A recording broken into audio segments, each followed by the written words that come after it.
Welcome back to That Recovery Life PDX, the voice in your earbuds reminding you that healing is possible, one honest conversation at a time.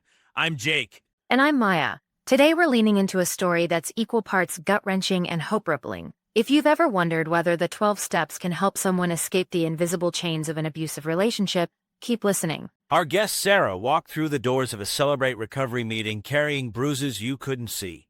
Bruises on the soul. Over the next hour, she's going to take us inside that journey. Stick around. You might just hear the key that unlocks your own prison door. Before we bring Sarah in, two quick things. First, this is raw content. We won't glamorize abuse, but we also won't sanitize it. If that's overwhelming, hit pause, phone a friend, come back when you're ready. Second, Celebrate Recovery is a Christ-centered 12-step program. You don't have to believe what Sarah believes to benefit from her story. Translate God to whatever higher power makes sense to you. All right, disclaimer's done. Let's welcome Sarah. Sarah, thank you for trusting us with your truth. Thank you for giving it a home. My hands are literally shaking, so listeners, if you hear my coffee cup rattle, that's real. Real is what we do here. Let's start at the beginning. How did abuse first weave into your life? I grew up in a small Oregon town where church pews were polished and secrets were sealed. My dad, he loved me, but his love more a belt. By high school, pain felt normal, even deserved. So when I dated Brandon at 19, tall, charming, everybody's golden boy, his jealousy felt like romance. The first time he yanked my arm hard enough to leave fingerprints, he cried harder than I did. That apology cycle can be so confusing. Exactly. He'd grab flowers, quote scripture, promise therapy. I'd think, see, he loves me enough to change. But the cycle shortened. 4 years in, I could predict the explosion by how silent the apartment got. When did you realize it was life or death? July 4th, 2020. Fireworks outside, glass fireworks inside. He smashed my phone so I couldn't call help. I hid in the bathtub, bleeding from my scalp, whisper praying to a God I wasn't sure heard women like me. That night, I Googled Christian recovery abuse on a borrowed laptop and found Celebrate Recovery. Walk us into that first meeting. It was Wednesday, fluorescent multi-purpose room, smell of stale coffee. The sign-in sheet asked for my hurt, habit, or hang-up. I wrote one shaky word, abuse. A leader named Teresa hugged me without asking questions. That consent, just asking, can I hug you, felt revolutionary. Step 1 says, we admitted we were powerless over our addictions and compulsive behaviors, that our lives had become unmanageable. How did that land? I hated it. Powerless was the last thing I wanted to confess. Abuse stole my power. Why surrender more? But Teresa said, surrender isn't giving up. It's laying down what's killing you so you can receive what will heal you. That punched through my defenses. What did powerlessness look like in practical terms? I deleted Brandon's number, blocked his family, filed a restraining order. Powerlessness meant I couldn't change him, only my proximity to him. It was brutal honesty wrapped in community. Step 2. Came to believe a power greater than ourselves could restore us to sanity. What did greater power mean after spiritual trauma? I pictured a God with arms bruised like mine. A God who didn't say, why didn't you leave sooner? But whispered, I'm so sorry that happened. For months, my only prayer was help. And honestly, that was enough. Then step 3. Deciding to turn our lives and wills over. That's big. I expected lightning bolts. Instead, it was mundane.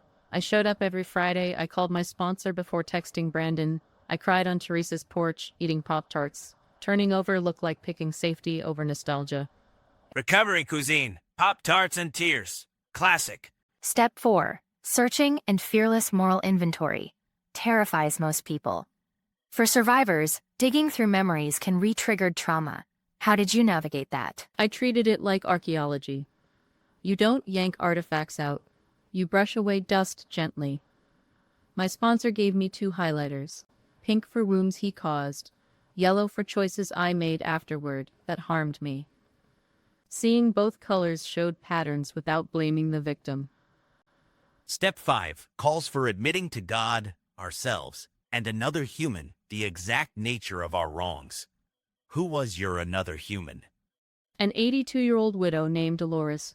She lost her daughter to domestic violence. When I confessed staying after the first punch, Dolores didn't gasp. She squeezed my hand and said, "You survived, and now you're here. That's enough." Her eyes carried authority books can't write. Steps 6 and 7 talk about readiness to have God remove defects and humbly ask for that removal. How did you identify defects separate from the abuse? I realized codependency was my hidden addiction, needing to be needed. I fasted from dating for a year. I learned to sit in an apartment where the only footsteps were my own and say, I am still worthy. What did humility feel like compared to humiliation? Humiliation is imposed from the outside. Humility is chosen from the inside. Humility says, I'm human, and that's okay. Huge difference. Step 8. Making a list of all persons we'd harmed. Survivors often think, I'm the harmed one. Did you find people you needed to make amends to? Yes, I'd isolated from my sister. I lied to cover bruises. My amends letter said, I taught you to doubt your intuition. I'm sorry. We cried in a Starbucks parking lot. She keeps that letter in her Bible like a bookmark. Any amends you didn't make? Brandon. My sponsor said direct contact would reopen danger, so I wrote a letter, shredded it, and gave the confetti to God. That counts. Steps 10 and 11 are about daily inventory and conscious contact. How does that play out 2 years later? Every night I journal 3 columns.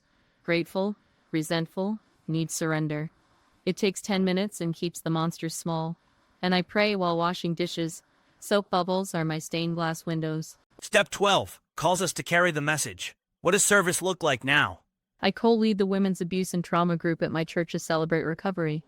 Last month, a 19-year-old walked in with fresh bruises and big shame. I got to echo Teresa. Can I hug you? Full circle. Let's talk realism. Recovery isn't a Disney montage. What setbacks have tried to drag you back? Loneliness is the biggest trigger.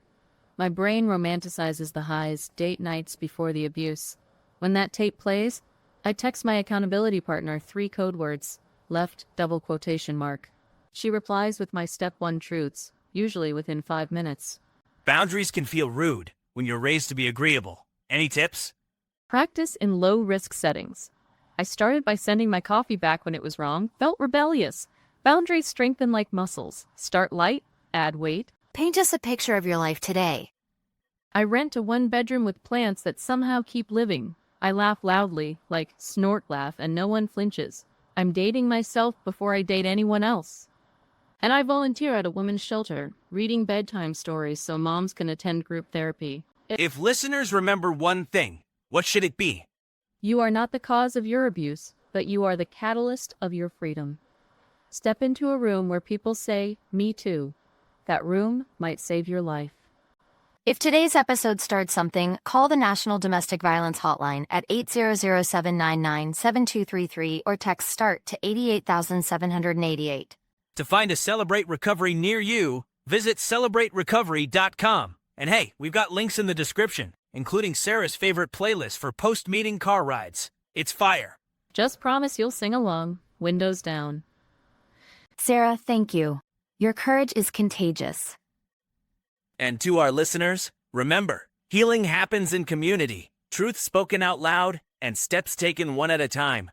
We'll catch you next week.